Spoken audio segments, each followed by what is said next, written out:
Wat is voor jou het allermooiste dat uw provincie te bieden had? In de verkiezing Het Mooiste van Friesland streden 10 finalisten om jouw stem. Omroep Friesland Televisie stelt alle finalisten naar jou voor.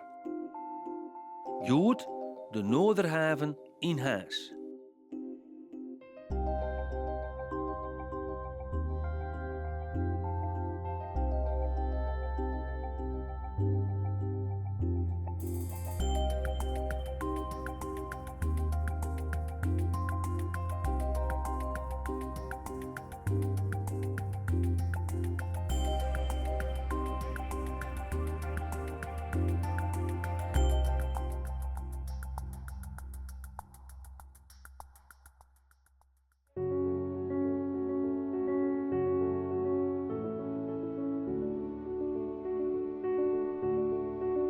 De Noorderhaven in Haas. Een prachtig plak om aan te lezen met de boot of om een terrasje te pakken. Mij vlakbij het wetter van Wraaderfgoed de Waardzee. De Noorderhaven had een rijke historie met een soort bijzondere monumentale panden. Stadsgids Wietse Visser wen het met een soort plezier in het hoekhoes van de Noorderhaven.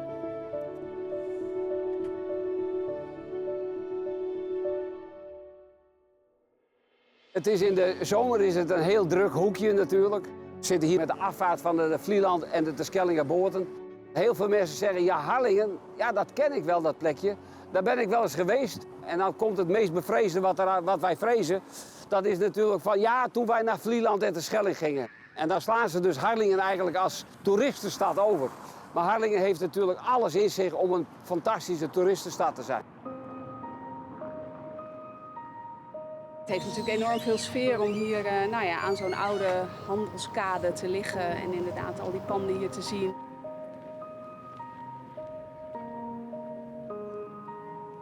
Nou, we staan hier op een van de mooiste plekjes. Het is wel een bijzonder plekje met een hele lange historie. Vroeger was het echt een handelshaven. Hier werden de handelsschepen die werden hier laden en lost. En hier op de Noorderhaven zie je dan ook echt van prachtige grote huizen waar reders in woonden. En waar pakhuizen staan. Pakhuizen met allerlei namen erop.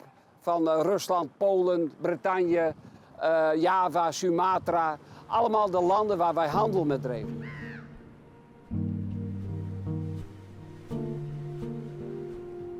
De Binnenhaven is een getijdenhaven en komt net volle var in Nederland.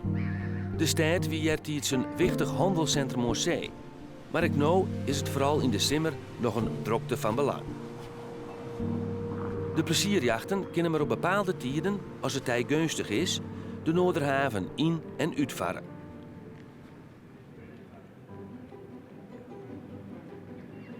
Ja, de Harlingen heeft eigenlijk 2 bijnamen. Dat is natuurlijk in eerste instantie hier in de buurt is echt de oude Zeun. Dus eigenlijk alles eindigt op hoe is het Zeun en hoe gaat het Zeun. Maar de officiële naam van de Harlingers, dat is natuurlijk de Tobbedansers. En dat heeft een wat rijkere historie. Dan moet je denken aan de doopgezinden die gevlucht zijn uit het zuiden van het land en uit Duitsland en uit België weg. Die kwamen naar het vrije noorden toe en die gingen hier zich settelen. En die hebben ook voor Harlingen heel veel betekend en die gingen fabrieken bouwen. En fabrieken gingen ze bouwen, er waren steenfabrieken, panfabrieken, tegelfabrieken. Dat heeft Harlingen een enorme bloei doorgemaakt, heel veel werkgelegenheid kwam er. En er was ook een linnenfabriek. Dat linnen moest verfd worden, dat kreeg een donkerblauwe kleur. In een tobbe stonden ze te dansen, totdat dat laken natuurlijk egaal donkerblauw was. Nou, die kinderen die kost ook altijd herkennen als ze in de stad liepen met dit mooie weer in de korte broek. Dan hadden ze allemaal van die blauwe beentjes. Alles was blauw, dat zat zo diep in die poriën, dat was natuurlijk erg ongezond werk. En dat werd vaak door de kinderen gedaan. En dat is de bijnaam, de Tobbedansers is een echte bijnaam van de Harlinger bevolking.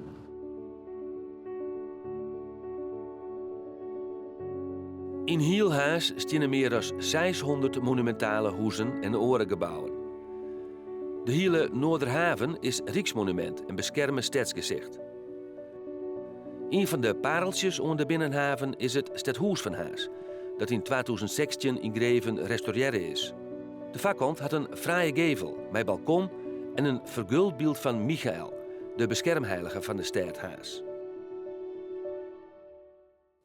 De gemeente en de vereniging Oud-Harlingen zorgen erop dat de monumentale gebouwen in originele staat behouden blijven.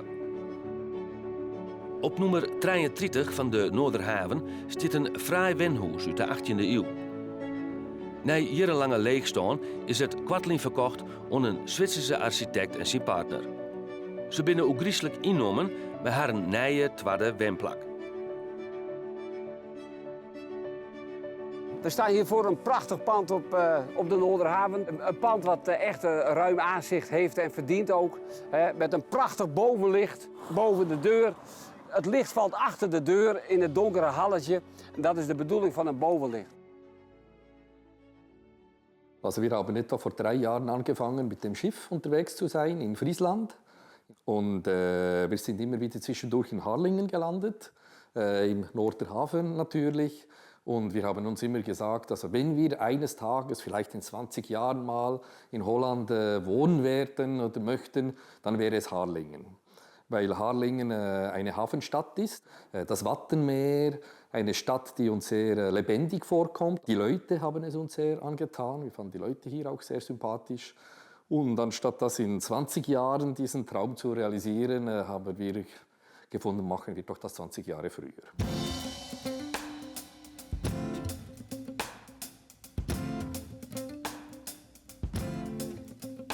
Het pand is een rijksmonument en had aan de achterkant een prachtig uitzicht op zee. Ook de voorkant is rijk, met in de gevel god van de zee Neptunus en god van de handel Mercurius. Also in sehr, sehr kurzer Zeit wurde sehr viel gearbeitet an diesem Haus, renoviert, restauriert, sehr wenig umgebaut, möglichst respektvoll. Weil wir gesagt haben, dieses Haus steht hier schon seit 250, 300 Jahren, man weiß es noch nicht genau. Und wir sind hier nur Gäste. Und als Architekt wollte ich eigentlich dieses Gebäude so belassen und seinen Charakter belassen in diesem Haus und sogar noch etwas zurückgeben. Die Interventionen sollten zeitlos sein, so dass es auch in 100 Jahren eigentlich immer noch passt.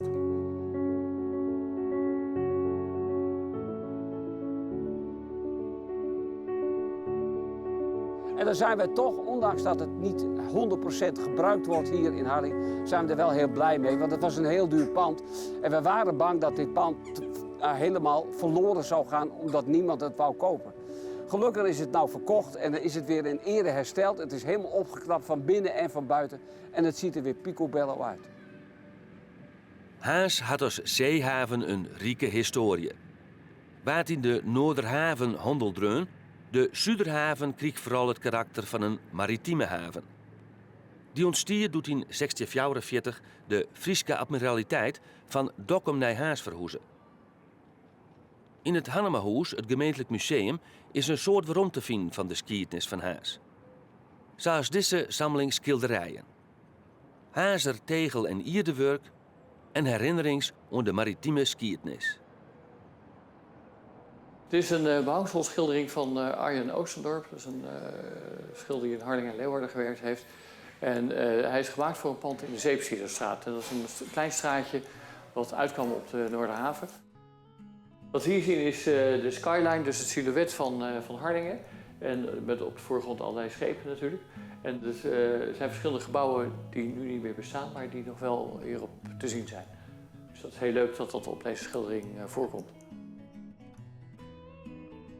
Terug de eeuwen hinnen is in Haas een soort verloren. Maar een soort is ik bij het oude bleun. Rimmers oer de Noorderhaven.